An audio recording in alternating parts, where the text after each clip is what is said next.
Good evening, everybody. Thank you for joining us here tonight. We're very happy to have you. I am Joe Bonasia. I am the Chair of Florida Rights of Nature Network and also Communications Director for Florida Right to Clean Water.org. These are the two organizations that are behind the effort to amend our state constitution, giving every Floridian a fundamental right to clean and healthy waters. I was talking to college students yesterday about our amendment, and first I gave them a rundown. I detailed a lot of our water quality issues in the state, and then I gave them some examples of how special interests are having an undue influence over environmental policy.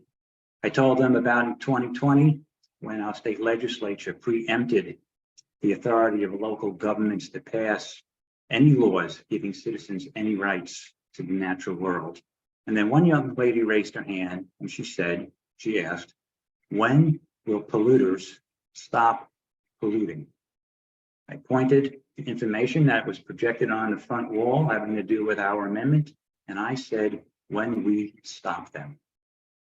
I am not a native Floridian, but I have been down here long enough to have learned that I have to brace myself before every legislative session because of fear of what terrible environmental bill is going to come down the pike. This year is proving to be no different, and some of our speakers may well talk to that tonight.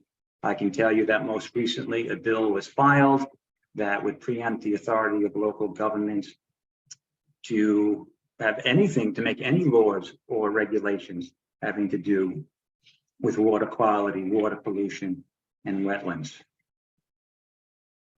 The need for this amendment has never been greater. And I can tell you that the people want it. Just a few weeks ago in Cape Coral over here, there was an arts and crafts festival. We got over 1,600 petitions signed in 14 hours. Couldn't get the clipboards out quickly enough. And since the beginning of this year, in January, we have noticed a very big uptick in our momentum. So where is our campaign at? Well, we need 900,000 signed and verified petitions by November 30th. This conference is happening tonight because we had made a goal March 1st of having gathered 223,000 petitions to trigger a Supreme Court review. That has not happened. Our best estimate says that we are somewhere in the neighborhood of 20 to 25,000 petitions.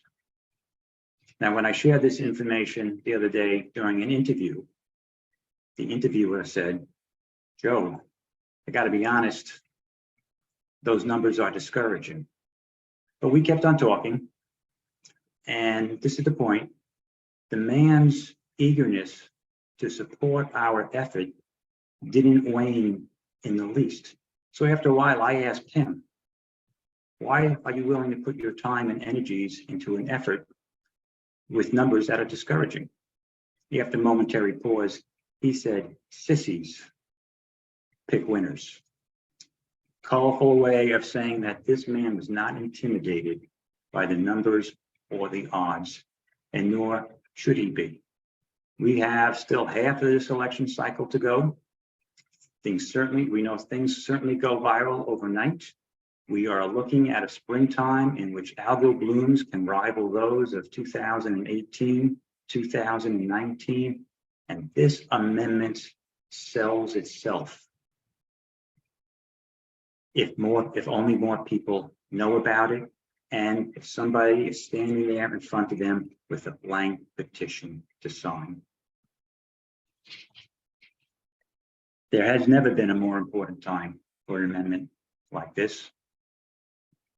It can bring the systemic change that we need in Florida.